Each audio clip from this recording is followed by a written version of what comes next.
Halo guys, balik lagi sama Bernard di channel Bernard. Nah, di episode kali ini gue ada namanya seri baru, yang itu namanya adalah Ngopi atau Ngobrolin Filosofi.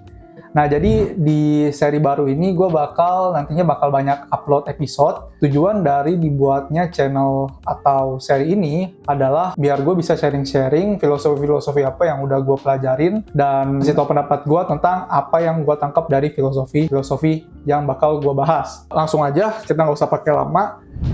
Di episode pertama ini gue bakal bahas salah satu filsuf Yunani kuno yang pastinya kalian udah tahu namanya. Kalau kalian belum tahu, mungkin kalian tahu nama-nama filsuf Yunani kuno yang lain yang punya hubungannya sama dia. Jadi Socrates ini lahir di tahun 470 sebelum Masehi dan meninggal di tahun 399 sebelum Masehi. Filsuf yang kita bahas ini, yaitu Socrates, punya murid yang namanya Plato. Dan kemudian Plato nantinya punya murid yang namanya Aristoteles. Tiga filsuf ini juga dianggap sebagai pionir dari filosofi Yunani kuno. Nah, terus apa tuh Bang filosofi yang diajarin sama Socrates? Jadi Socrates ini itu punya metode yang namanya metode Socrates. Jadi dari dulu Socrates ini nggak percaya atau dia itu menganggap kalau manusia itu di zaman dia pada waktu itu ya, di lingkungan dia yang masyarakat Yunani kuno, adalah bahwa mereka itu melakukan sesuatu yang bersifat semu atau ya tidak berlandaskan dengan logika gitu. Contohnya pada waktu itu karena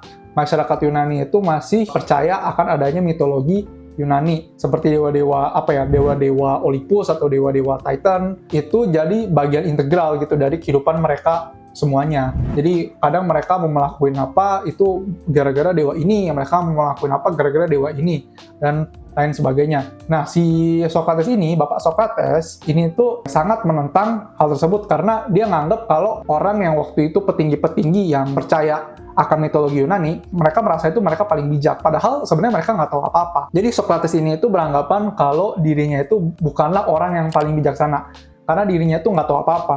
Dirinya itu orang yang masih cari tahu tentang dunia, cari tahu tentang kekuatan yang lebih besar dari kita. Orang-orang yang tadi, yang percaya mitologi-mitologi tadi, maupun petinggi-petinggi di Athena, itu sebenarnya itu nggak terlalu bijaksana atau nggak bijaksana sama sekali karena mereka merasa tahu segalanya padahal in fact mereka itu nggak tahu apa-apa gitu atau nggak tahu segalanya. Nah terus juga Socrates ini dikenal dengan metode dialektiknya ya, jadi dia itu selalu mempertanyakan sebuah argumen. Misal pada zaman itu kan mitologi masih jadi sesuatu yang kuat ya, yang menjadi landasan masyarakat Yunani. Misal mitologi bilang kalau kita ini menyembah dewa-dewa atau menghormati dewa-dewa yang dewa-dewa ini itu punya sifat-sifat yang mirip kayak manusia. Kayak kalau dewa-dewa Yunani itu kan identik sama sifat-sifat yang ya sebenarnya nggak baik-baik banget gitu, masih ada cacatnya juga kayak manusia. Kayak misal sifat iri atau sifat cemburu atau bahkan ada beberapa yang lebih ke sifat-sifat yang dewasa gitu. Seperti kayak Zeus yang dia tuh bisa selingkuh berkali-kali dan sebagainya. Bapak Socrates ini dia tuh percaya kalau justru yang menjadi sebuah pedoman untuk manusia bisa dapat kehidupan yang lebih baik dan bisa menjadi pedoman untuk kehidupan manusia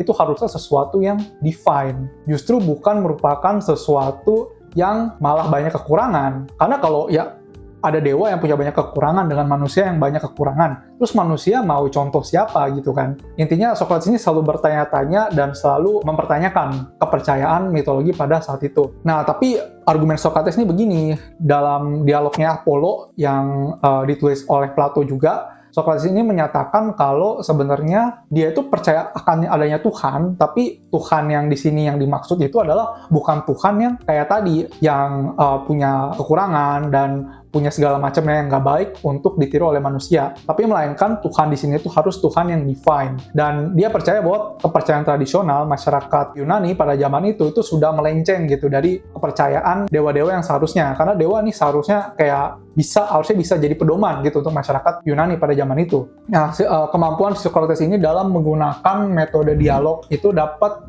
apresiasi dari berbagai pemuda di Athena pada saat itu.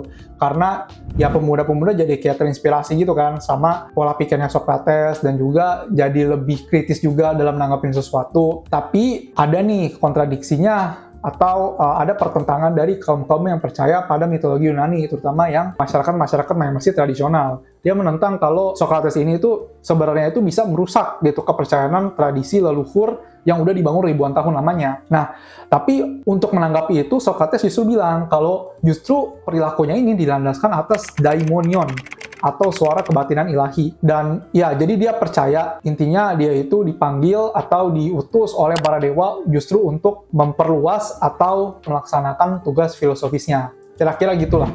Nah, karena Socrates ini merasa dirinya itu adalah orang yang dipanggil dan juga dia sangat teguh buat megang prinsipnya, akhirnya Socrates ini pun diadili gitu, karena pada masa itu demokrasi Athena itu adalah salah satu demokrasi yang lumayan kuat dan ya demokrasi Athena ini sangat mengagung-agungkan kepercayaan seperti mitologi.